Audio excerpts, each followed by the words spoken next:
What happens when the hunter becomes the hunted? On a remote island, hidden deep in the darkness of the sea, a deadly game is played.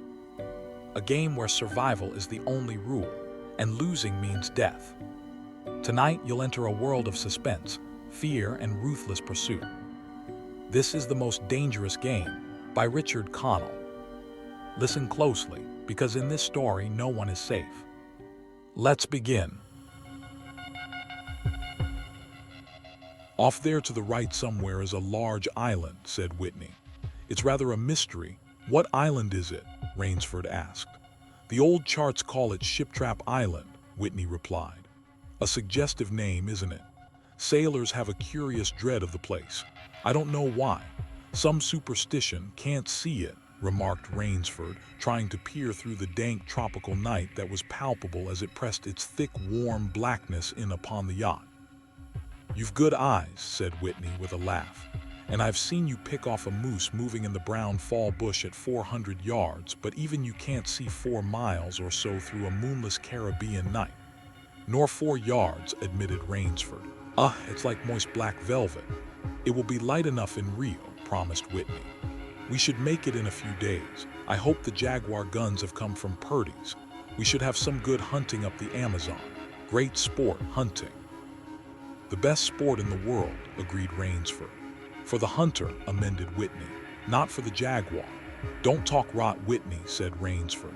"You're a big game hunter, not a philosopher who cares how a jaguar feels." "Perhaps the jaguar does," observed Whitney. "Bah, they've no understanding."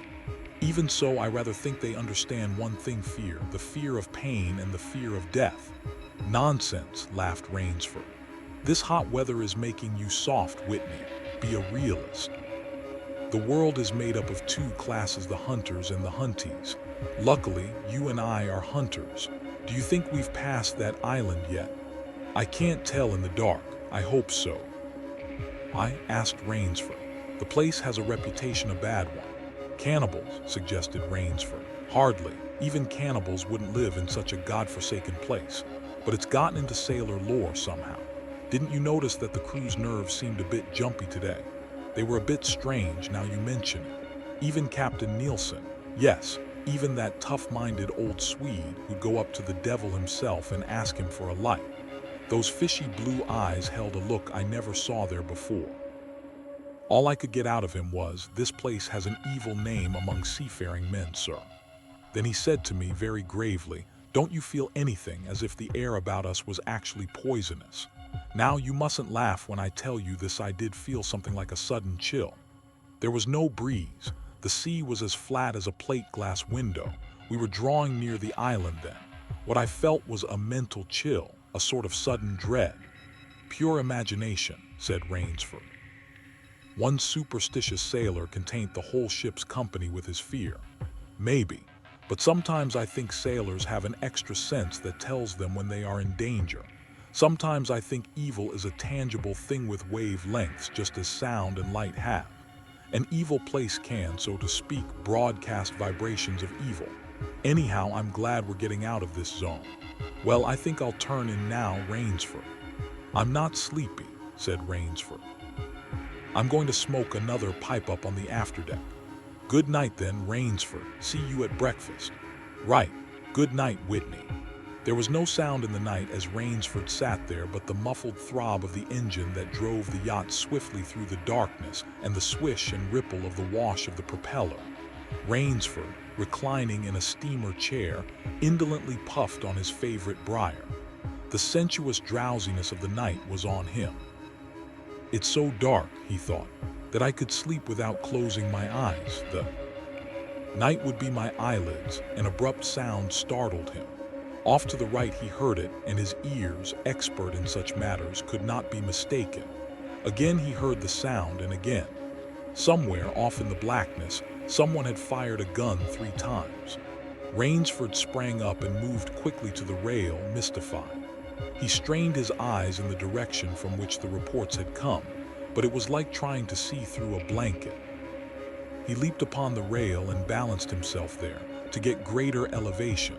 His pipe, striking a rope, was knocked from his mouth. He lunged for it. A short, hoarse cry came from his lips as he realized he had reached too far and had lost his balance. The cry was pinched off short as the blood-warm waters of the Caribbean Sea dosed over his head. He struggled up to the surface and tried to cry out, but the wash from the speeding yacht slapped him in the face, and the salt water in his open mouth made him gag and strangle. Desperately, he struck out with strong strokes after the receding lights of the yacht, but he stopped before he had swum 50 feet. A certain cool-headedness had come to him. It was not the first time he had been in a tight place. There was a chance that his cries could be heard by someone aboard the yacht, but that chance was slender and grew more slender as the yacht raced on. He wrestled himself out of his clothes and shouted with all his power. The lights of the yacht became faint and ever-vanishing fireflies. Then they were blotted out entirely by the night. Rainsford remembered the shots. They had come from the right, and doggedly he swam in that direction, swimming with slow, deliberate strokes, conserving his strength. For a seemingly endless time he fought the sea. He began to count his strokes. He could do possibly 100 more, and then Rainsford heard a sound. It came out of the darkness, a high screaming sound, the sound of an animal in an extremity of anguish and terror. He did not recognize the animal that made the sound. He did not try to. With fresh vitality, he swam toward the sound. He heard it again. Then it was cut short by another noise, crisp staccato. "Pistol shot," muttered Rainsford, swimming on. 10 minutes of determined effort brought another sound to his ears, the most welcome he had ever heard, the muttering and growling of the sea breaking on a rocky shore. He was almost on the rocks before he saw them. On a night less calm, he would have been shattered against them. With his remaining strength, he dragged himself from the swirling waters. Jagged crags appeared to jut up into the opaqueness. He forced himself upward, hand over hand. Gasping, his hands raw, he reached a flat place at the top. Dense jungle came down to the very edge of the cliffs. What perils that tangle of trees and underbrush might hold for him did not concern Rainsford just then. All he knew was that he was safe from his enemy, the sea, and that utter weariness was on him. He flung himself down at the jungle edge and tumbled headlong into the deepest sleep of his life. When he opened his eyes, he knew from the position of the sun that it was late in the afternoon. Sleep had given him new vigor. A sharp hunger was picking at him. He looked about him, almost cheerfully. Where there are pistol shots, there are men. Where there are men, there is food, he thought. But what kind of men, he wondered, in so forbidding a place? An unbroken front of snarled and ragged jungle fringed the shore.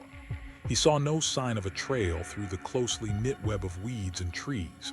It was easier to go along the shore, and Rainsford floundered along by the water. Not far from where he landed, he stopped. Some wounded thing by the evidence. A large animal had thrashed about in the underbrush. The jungle weeds were crushed down and the moss was lacerated. One patch of weeds was stained crimson. A small, glittering object not far away caught Rainsford's eye, and he picked it up. It was an empty cartridge. "A .22, he remarked. "That's odd. It must have been a fairly large animal, too. The hunter had his nerve with him to tackle it with a light gun. It's clear that the brute put up a fight. I suppose the first 3 shots I heard was when the hunter flushed his quarry and wounded it. The last shot was when he trailed it here and finished it." He examined the ground closely and found what he had hoped to find, the print of hunting boots. They pointed along the cliff in the direction he had been going. Eagerly, he hurried along, now slipping on a rotten log or a loose stone, but making headway. Night was beginning to settle down on the island. Bleak darkness was blacking out the sea and jungle when Rainsford sighted the lights. He came upon them as he turned a crook in the coastline, and his first thought was that he had come upon a village, for there were many lights. But as he forged along, he saw to his great astonishment that all the lights were in one enormous building, a lofty structure, with pointed towers plunging upward into the gloom. His eyes made out the shadowy outlines of a palatial chateau. It was set on a high bluff, and on 3 sides of it cliffs dived down to where the sea licked greedy lips in the shadows. Mirage, thought Rainsford, but it was no mirage he found when he opened the tall spiked iron gate. The stone steps were real enough. The massive door with a leering gargoyle for a knocker was real enough, yet above it all hung an air of unreality. He lifted the knocker and it creaked up stiffly as if it had never before been used. He let it fall and it startled him with its booming loudness. He thought he heard steps within. The door remained closed. Again, Rainsford lifted the heavy knocker and let it fall. The door then opened as suddenly as if it were on a spring-in. Rainsford stood blinking in the river of glaring gold light that poured out. The first thing Rainsford's eyes discerned was the largest man Rainsford had ever seen, a gigantic creature, solidly made and black-bearded to the waist. In his hand the man held a long-barreled revolver, and he was pointing it straight at Rainsford's heart. Out of the snarl of beard, two small eyes regarded Rainsford.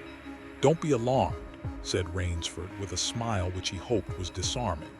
"I'm no robber. I fell off a yacht. My name is Sandra Rainsford of New York City." The menacing look in the eyes did not change, the revolver pointing as rigidly as if the giant were a statue. He gave no sign that he understood Rainsford's words or that he had even heard them. He was dressed in a black uniform trimmed with gray astrakhan. "I'm Sandra Rainsford of New York," Rainsford began again. "I fell off a yacht. I am hungry." The man's only answer was to raise with his thumb the hammer of his revolver. Then Rainsford saw the man's free hand go to his forehead in a military salute, and he saw him click his heels together and stand at attention. Another man was coming down the broad marble steps, an erect, slender man in evening clothes. He advanced to Rainsford and held out his hand. In a cultivated voice marked by a slight accent that gave it added precision and deliberateness, he said, "It is a very great pleasure and honor to welcome Mr. Sandra Rainsford, the celebrated hunter, to my home." Automatically, Rainsford shook the man's hand. "I've read your book about hunting snow leopards in Tibet, you see," explained the man. "I am General Zaroff." Rainsford's first impression was that the man was singularly handsome. His second was that there was an original, almost bizarre quality about the general's face. He was a tall man past middle age, for his hair was a vivid white, but his thick eyebrows and pointed military mustache were as black as the night from which Rainsford had come. His eyes, too, were black and very bright. He had high cheekbones, a sharp-cut nose, a spare, dark face, the face of a man used to giving orders, the face of an aristocrat. Turning to the giant in uniform, the general made a sign. The giant put away his pistol, saluted, withdrew. "Ivan is an incredibly strong fellow," remarked the general, "but he has the misfortune to be deaf and dumb. A simple fellow, but I'm afraid, like all his race, a bit of a savage." "Is he Russian?" "He is a Cossack," said the general, and his smile showed red lips and pointed teeth. "So am I. Come," he said. "We shouldn't be chatting here. We can talk later. Now you want clothes, food, rest. You shall have them. This is a most stressful spot." Ivan had reappeared, and the general spoke to him with lips that moved but gave forth no sound. "Follow Ivan, if you please, Mr. Rainsford," said the general. "I was about to have my dinner when you came. I'll wait for you. You'll find that my clothes will fit you, I think." It was to a huge, beam-ceilinged bedroom with a canopied bed big enough for 6 men that Rainsford followed the silent giant. Ivan laid out an evening suit, and Rainsford, as he put it on, noticed that it came from a London tailor who ordinarily cut and sewed for none below the rank of duke. The dining room to which Ivan conducted him was in many ways remarkable. There was a medieval magnificence about it. It suggested a baronial hall of feudal times with its oaken panels, its high ceiling, its vast refectory tables where 20 men could sit down to eat. About the hall were mounted heads of many animals: lions, tigers, elephants, moose, bears. Larger or more perfect specimens Rainsford had never seen. At the great table the general was sitting, alone. "You'll have a cocktail, Mr. Rainsford," he suggested. The cocktail was surpassingly good. And Rainsford noted the table appointments were of the finest, the linen, the crystal, the silver, the china. They were eating borscht, the rich red soup with whipped cream so dear to Russian palates. Half apologetically, General Zaroff said, "We do our best to preserve the amenities of civilization here. Please forgive any lapses. We are well off the beaten track, you know. Do you think the champagne has suffered from its long ocean trip?" "Not in the least," declared Rainsford. He was finding the general a most thoughtful and affable host, a true cosmopolite. But there was one small trait of the general's that made Rainsford uncomfortable. Whenever he looked up from his plate, he found the general studying him, appraising him narrowly. "Perhaps," said General Zaroff, "you were surprised that I recognized your name. You see, I read all books on hunting published in English, French, and Russian. I have but one passion in my life, Mr. Rains, Ford, and it is the hunt." "You have some wonderful heads here," said Rainsford as he ate a particularly well-cooked filet mignon. "That Cape buffalo is the largest I ever saw." "Oh, that fellow. Yes, he was a monster." "Did he charge you?" "Hurled me against a tree," said the general. "Fractured my skull, but I got the brute." "I've always thought," said Rainsford, "that the Cape buffalo is the most dangerous of all big game." For a moment the general did not reply. He was smiling his curious red-lipped smile. Then he said slowly, "No, you are wrong, sir. The Cape buffalo is not the most dangerous big game." He sipped his wine. "Here in my preserve on this island," he said in the same slow tone, "I hunt more dangerous game." Rainsford expressed his surprise. "Is there big game on this island?" The general nodded. "The biggest? Really?" "Oh, it isn't here naturally, of course. I have to stock the island." "What have you imported, General?" Rainsford asked. "Tigers," the general smiled. "No," he said. "Hunting tigers ceased to interest me. Some years ago, I exhausted their possibilities, you see. No thrill left in tigers, no real danger. I live for danger, Mr. Rainsford." The general took from his pocket a gold cigarette case and offered his guest a long black cigarette with a silver tip. It was perfumed and gave off a smell like incense. "We will have some capital hunting, you and I," said the general. "I shall be most glad to have your society." "But what game?" began Rainsford. "I'll tell you," said the general. "You will be amused, I know. I think I may say in all modesty that I have done a rare thing. I have invented a new sensation. May I pour you another glass of port?" "Thank you, General." The general filled both glasses and said, "God makes some men poets, some he makes kings, some beggars. Me he made a hunter. My hand was made for the trigger," my father said. He was a very rich man with 250,000 acres in the Crimea, and he was an ardent sportsman. When I was only 5 years old, he gave me a little gun, specially made in Moscow for me, to shoot sparrows with. When I shot some of his prize turkeys with it, he did not punish me. He complimented me on my marksmanship. I killed my first bear in the Caucasus when I was 10. My whole life has been one prolonged hunt. I went into the army, it was expected of noblemen's sons, and for a time commanded a division of Cossack cavalry, but my real interest was always the hunt. I have hunted every kind of game in every land. It would be impossible for me to tell you how many animals I have killed." The general puffed at his cigarette. "After the debacle in Russia, I left the country, for it was imprudent for an officer of the Tsar to stay there. Many noble Russians lost everything. I, luckily, had invested heavily in American securities, so I shall never have to open a tarot in Monte Carlo or drive a taxi in Paris. Naturally, I continued to hunt grizzliest in your Rockies, crocodiles in the Ganges, rhinoceroses in East Africa. It was in Africa that the Cape buffalo hit me and laid me up for 6 months. As soon as I recovered, I started for the Amazon to hunt jaguars, for I had heard they were unusually cunning. They weren't," the Cossack sighed. "They were no match at all for a hunter with his wits about him and a high-powered rifle. I was bitterly disappointed.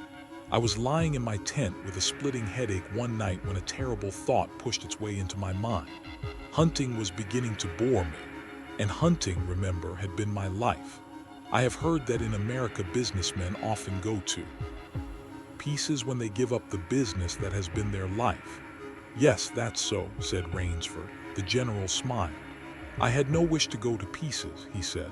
I must do something. Now mine is an analytical mind, Mr. Rainsford.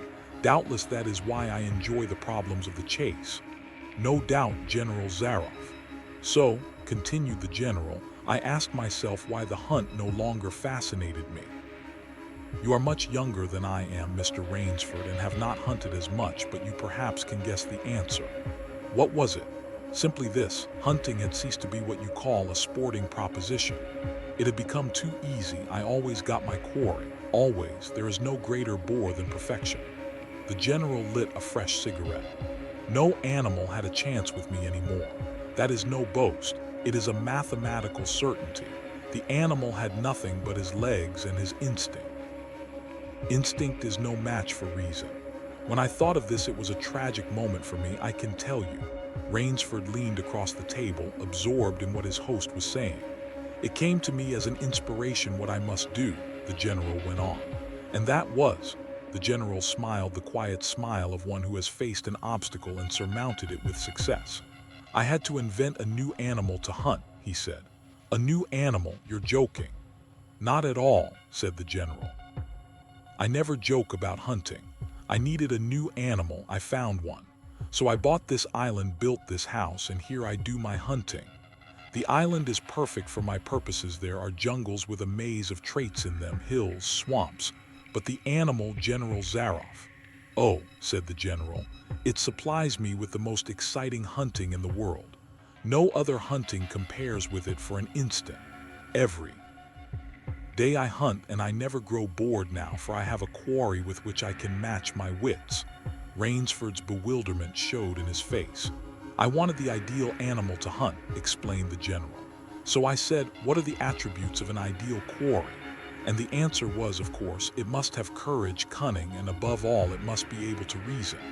But no animal can reason, objected Rainsford.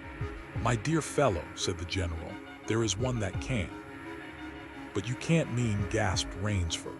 And why not? I can't believe you are serious, General Zaroff. This is a grisly joke. Why should I not be serious? I'm speaking of hunting. Hunting. Great guns, General Zaroff. What you speak of is murder. The general laughed with entire good nature. He regarded Rainsford quizzically. I refuse to believe that so modern and civilized a young man as you seem to be harbors romantic ideas about the value of human life. Surely your experiences in the war did not make me condone cold-blooded murder, finished Rainsford stiffly. Laughter shook the general. How extraordinarily droll you are, he said. One does not expect nowadays to find a young man of the educated class, even in America, with such a naive, and if I may say so, mid-Victorian point of view. It's like finding a snuff box in a limousine. Ah, well, doubtless you had Puritan ancestors.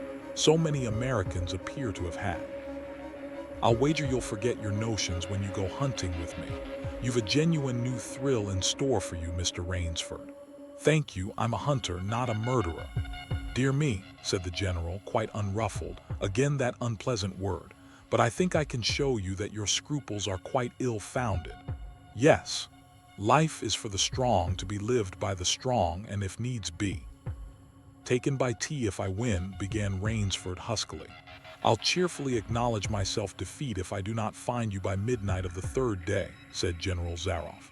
My sloop will place you on the mainland near a town. The general read what Rainsford was thinking. Oh, you can trust me, said the Cossack. I will give you my word as a gentleman and a sportsman. Of course you, in turn, must agree to say nothing of your visit here. I'll agree to nothing of the kind, said Rainsford. Oh, said the general, in that case. But why discuss that now? 3 days hence we can discuss it over a bottle of Veuve Clicquot and less. The general sipped his wine. Then a businesslike air animated him. Ivan, he said to Rainsford, will supply you with hunting clothes, food, a knife. I suggest you wear moccasins, they leave a poorer trail. I suggest, too, that you avoid the big swamp in the southeast corner of the island. We call it Death Swamp.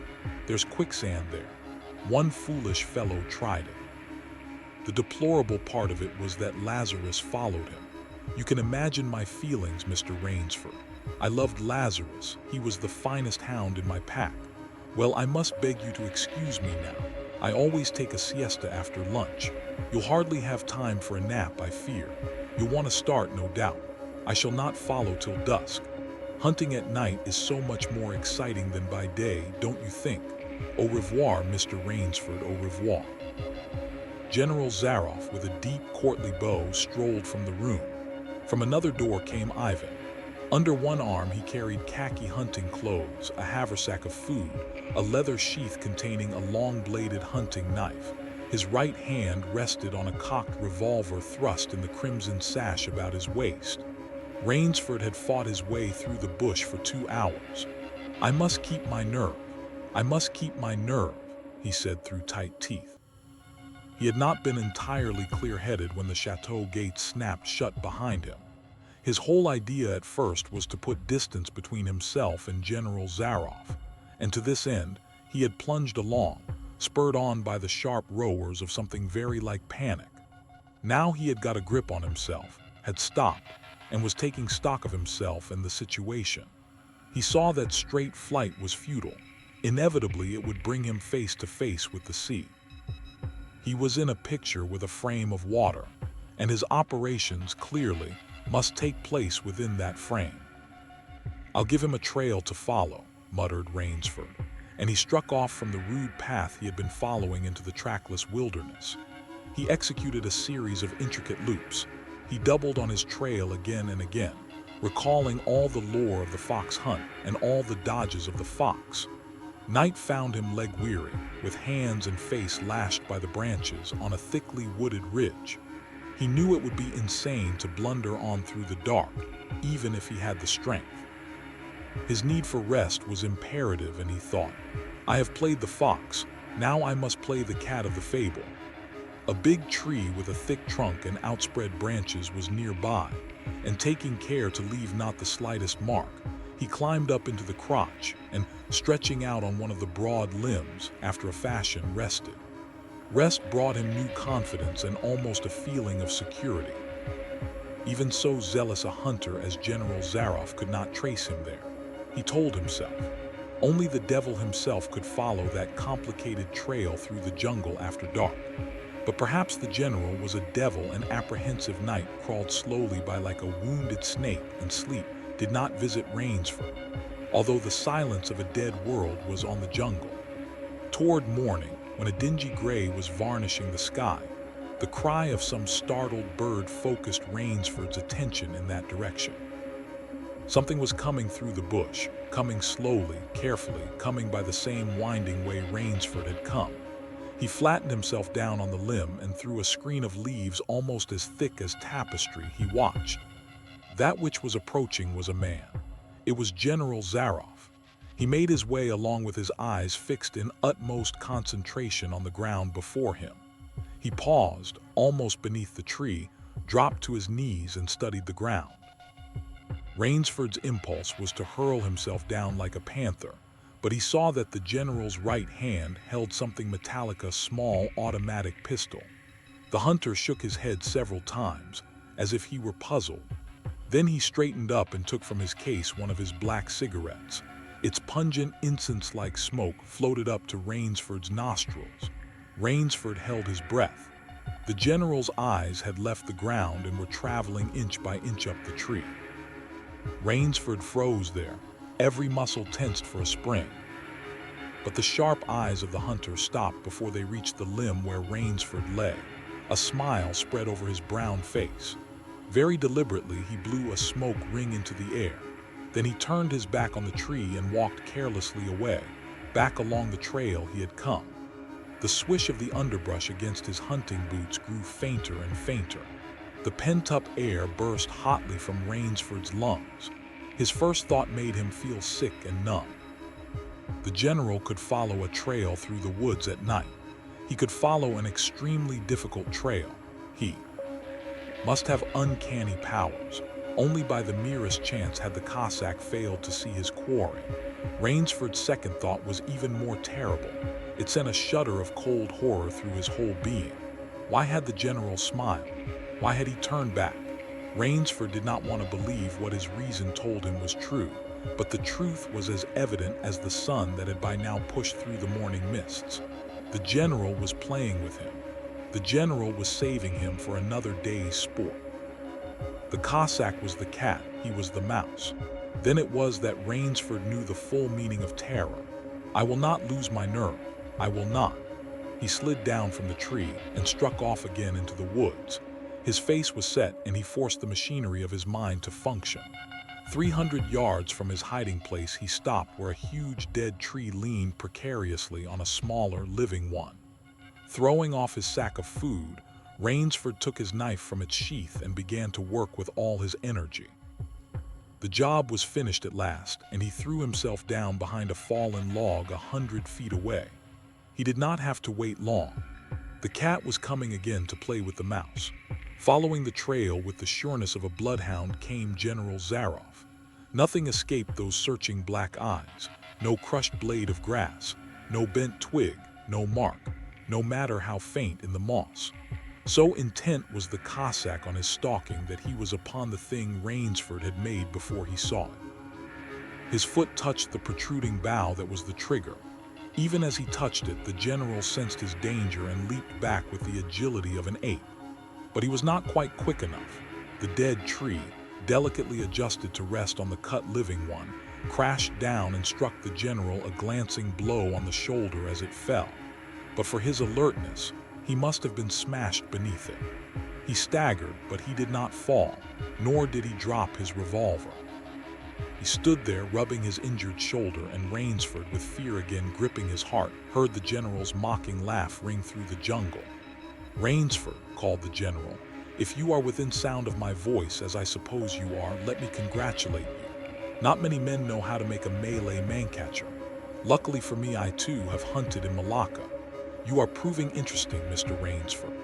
I am going now to have my wound dressed. It's only a slight one, but I shall be back. I shall be back."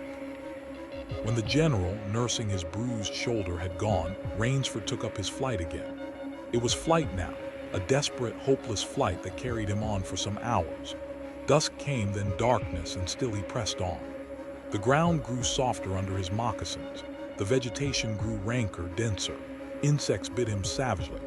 Then, as he stepped forward, his foot sank into the ooze. He tried to wrench it back, but the muck sucked viciously at his foot as if it were a giant leech.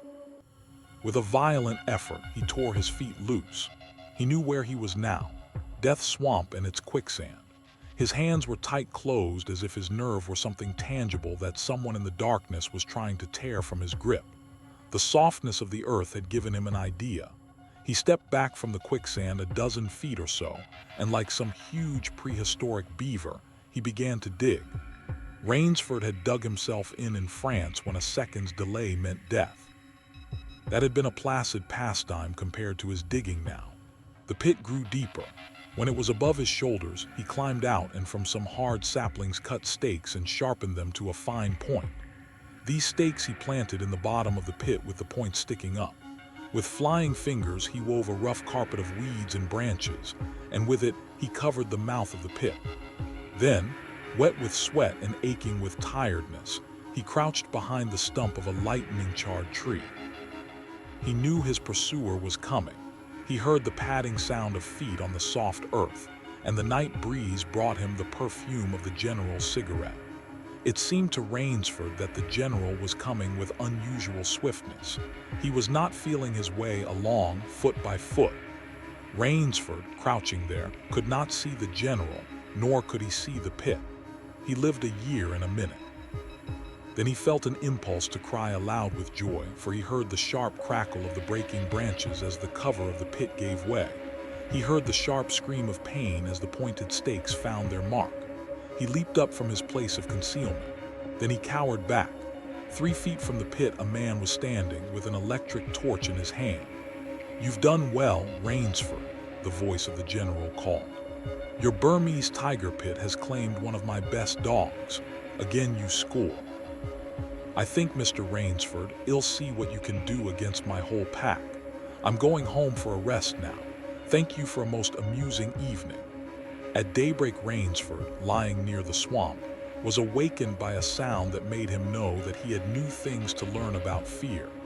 It was a distant sound, faint and wavering, but he knew it. It was the baying of a pack of hounds.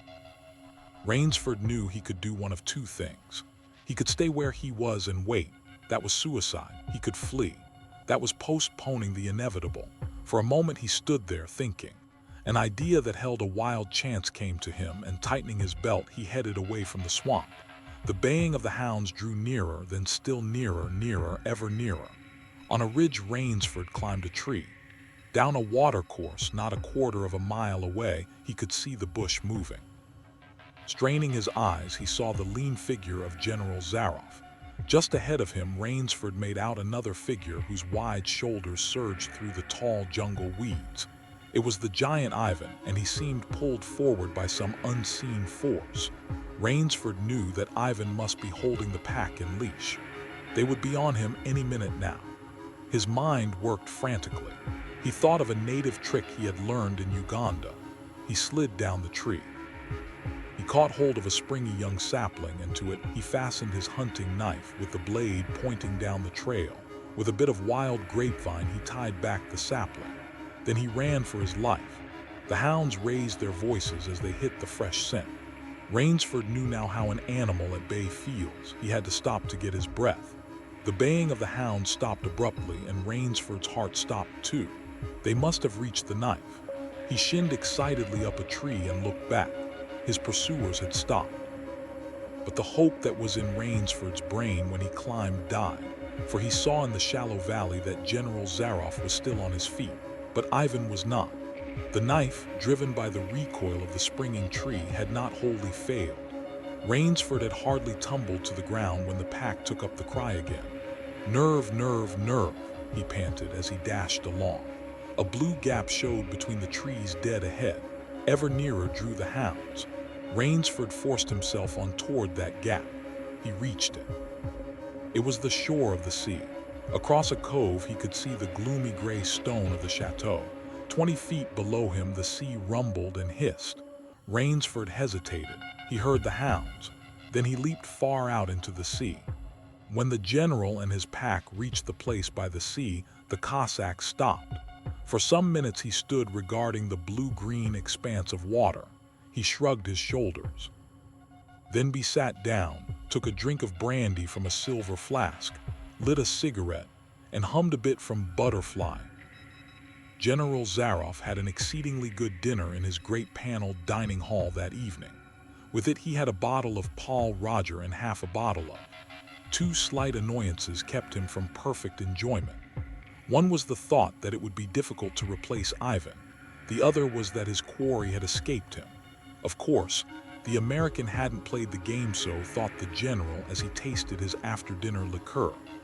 In his library he read, to soothe himself, from the works of Marcus Aurelius. At 10 he went up to his bedroom. He was deliciously tired, he said to himself as he locked himself in. There was a little moonlight, so before turning on his light, he went to the window and looked down at the courtyard. He could see the great hounds, and he called, "Better luck another time," to them. Then he switched on the light. A man who had been hiding in the curtains of the bed was standing there. "Rainsford," screamed the general. "How in God's name did you get here?" "Swam," said Rainsford. "I found it quicker than walking through the jungle." The general sucked in his breath and smiled. "I congratulate you," he said. "You have won the game." Rainsford did not smile.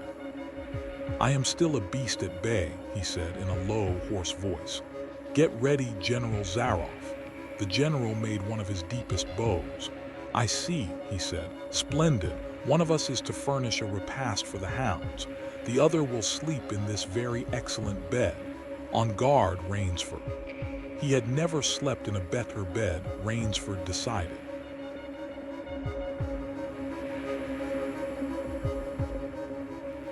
The game is over, but the tension remains. This was the most dangerous game. Subscribe to Narrix for more stories like this. See you in the next one.